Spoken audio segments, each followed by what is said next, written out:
നമസ്കാരം, നിങ്ങൾക്കെല്ലാവർക്കും part time ട്രേഡറിൻ്റെ ഒരു പുതിയ ഇൻഫർമേറ്റീവ് വീഡിയോയിലേക്ക് ഒരിക്കൽ കൂടി സ്വാഗതം. അപ്പോൾ നമ്മൾ ഇന്നത്തെ ഒരു വീഡിയോയിൽ നിഫ്റ്റിയുടെ വീക്ക്ലി അനാലിസിസ് ആണ് ചെയ്യാൻ പോകുന്നത്. അപ്പോൾ നമ്മൾ ആദ്യമേ മന്ത്ലി വ്യൂവിൽ നമ്മൾ നിഫ്റ്റിയുടെ വീക്ക്ലി അനാലിസിസ് ചെയ്യും. അതിനുശേഷം വീക്ക്ലി ടൈം ഫ്രെയിമിൽ നമ്മൾ ചെക്ക് ചെയ്യും.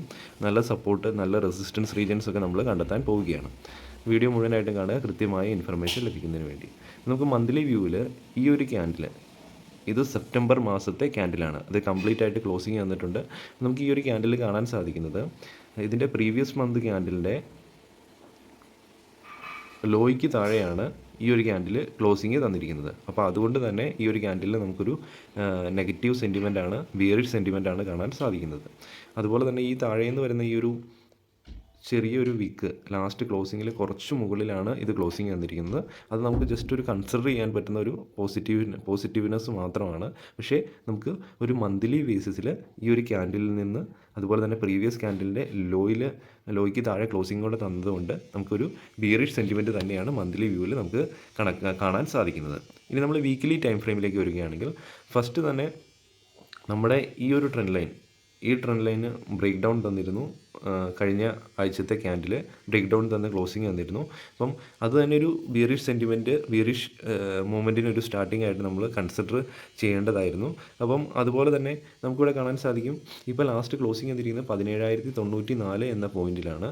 അപ്പം ഈ ഒരു വീക്ക്ലി ക്യാൻഡിൽ, കഴിഞ്ഞ വീക്കിൽ ക്രിയേറ്റ് ചെയ്തിരിക്കുന്ന വീക്ക്ലി ക്യാൻഡിൽ ഒരു ചെറിയൊരു പോസിറ്റീവ്നെസ് കാണിക്കുന്നുണ്ട് വീക്ക്ലി ക്യാൻഡിൽ. അതായത് ഏകദേശം 3-4 ദിവസം താഴോട്ട് പോയിക്കൊണ്ടിരുന്ന ഒരു മൊമെൻറ്റത്തിൽ നിന്ന് ലാസ്റ്റ് ഫ്രൈഡേ ഏകദേശം 250 പോയിൻറ്റ് സംതിങ് മുകളിൽ ക്ലോസിങ് വന്നു. അപ്പം ഇവിടെ ഒരു നല്ലൊരു വിക്ക് ക്രിയേറ്റ് ചെയ്തിട്ടുണ്ട്.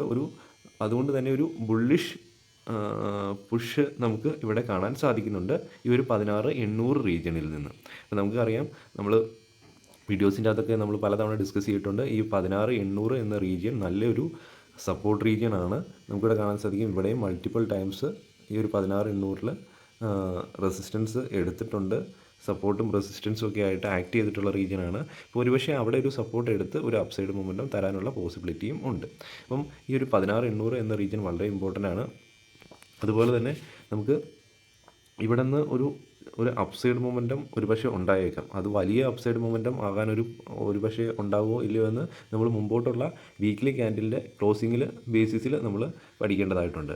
അപ്പം ഈ ഒരു റീജിയൻ 17,200 എന്ന ഈ ഒരു ലെവല് അതും ഒരു ഇമ്പോർട്ടൻറ്റ് ലെവലാണ്. അപ്പോൾ ഇതിന് മുകളിൽ നമുക്കൊരു ഡെയിലി ക്യാൻഡിലും ക്ലോസിങ് തന്നിട്ടുണ്ടെങ്കിൽ നമുക്ക് വീണ്ടും ഒരു അപ്സൈഡ് മൊമെൻറ്റം എക്സ്പെക്റ്റ് ചെയ്യാം. അപ്പം ഈ ഒരു റീജിയൻ 17,200 എന്ന റീജിയനിൽ വന്ന് ഇങ്ങനെ സപ്പോർട്ട് എടുത്തിട്ടാണ് ഈ ഒരു കറക്ഷനിൽ നിന്ന് അപ്സൈഡ് മൊമെൻറ്റം തന്നിരുന്നത്.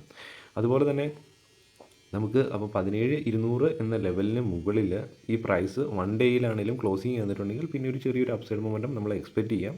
അതൊരു പക്ഷേ 18,000 വരെ എത്തിയേക്കാം. അതായത് 18,000 എന്ന റീജിയൻ നമുക്കൊരു നല്ലൊരു റെസിസ്റ്റൻസ് റീജിയനാണ്. ഇവിടെ ഒരു 2 തവണ റെസിസ്റ്റൻസ് എടുത്തിട്ടുണ്ട്. അതുപോലെ തന്നെ സൈക്കോളജിക്കലി അത് ഒരു റെസിസ്റ്റൻസ് റീജിയൻ ആണ്.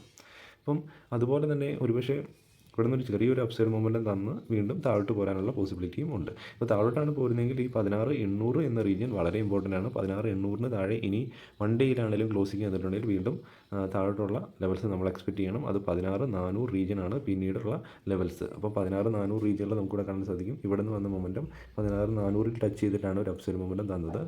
അതുപോലെ തന്നെ നമുക്ക് ഈ ഒരു റീജിയനിലും ചെറിയൊരു കൺസോൾട്ടേഷൻ ചെറുതായിട്ട് നമുക്ക് കാണാൻ സാധിക്കുന്നുണ്ട്. അപ്പോൾ 16,400 നമ്മൾ മിനിമം കൺസിഡർ ചെയ്യേണ്ട നെക്സ്റ്റ് ലെവൽ. അപ്പോൾ ഞാൻ വിചാരിക്കുന്നു ഈ വീഡിയോ നിങ്ങൾക്ക് കൃത്യമായിട്ട് മനസ്സിലായത്. നമ്മൾ എഡ്യൂക്കേഷൻ പർപ്പസിന് വേണ്ടിയാണ് ഈ വീഡിയോ ചെയ്യുന്നത്. അപ്പം നമുക്ക് മന്ത്ലി വ്യൂവിൽ ഒരു ബിയറിഷ്നെസ് തന്നെയാണ് കാണാൻ സാധിക്കുന്നത് ലോങ് വ്യൂവിൽ. ബട്ട് മന്ത്ലി ക്ലോസിങ്ങിനോട് ചേർന്ന് അതുപോലെ തന്നെ വീക്ക്ലി വ്യൂവിൽ ഒരു ബുള്ളിഷ്നെസ് നമുക്ക് കാണാൻ സാധിക്കുന്നുണ്ട്. ഇങ്ങനെയുള്ള റീജിയൻസിൽ, നല്ല സപ്പോർട്ട് റീജിയൻസിലൊക്കെ നല്ല സ്റ്റോക്കുകൾ, ലോങ് ടൈമിലേക്ക് ക്വാളിറ്റി സ്റ്റോക്കുകൾ ആഡ് ചെയ്യാൻ നോക്കുക. ഒരു ബുള്ളിഷ്നെസ് നമ്മൾ ക്ലിയർ ആയിട്ട് നമ്മൾ ചാർട്ടിൽ കാണാൻ തുടങ്ങിയതിന് ശേഷം സ്വിംഗ് എൻട്രീസ് ഒക്കെ എടുക്കാൻ നോക്കുക. അല്ലെങ്കിൽ കൂടുതലായിട്ട് പോർട്ട്ഫോളിയോയിൽ സ്വിംഗ് എൻട്രീസ് ഒക്കെ എടുത്തു കഴിഞ്ഞാൽ സ്റ്റോപ്പ് ലോസ് കിട്ടാനുള്ള പോസിബിലിറ്റി വളരെ കൂടുതലാണ്. ജസ്റ്റ് ഇതിന് മുകളിലൊന്ന് പ്രൈസ് സർവൈവ് ചെയ്ത് 1-2 ദിവസം ട്രേഡ് ചെയ്യുന്നത് നമുക്കൊരു പോസിറ്റീവ്നെസ് ഇൻക്രീസ് ചെയ്യാനുള്ള പോസിബിലിറ്റി ഉണ്ട് 17,200 മുകളിൽ. അപ്പോൾ ഞാൻ വിചാരിക്കുന്നു ഈ വീഡിയോ നിങ്ങൾക്ക് കൃത്യമായിട്ട് മനസ്സിലായെന്ന്. വീഡിയോ ഇഷ്ടപ്പെട്ട് കഴിഞ്ഞാൽ ലൈക്ക് ചെയ്യുക. അപ്പോൾ ഒരു പുതിയൊരു വീഡിയോ ആയിട്ട് ഉടൻ കാണുന്നവരെ good bye and Jai Hind.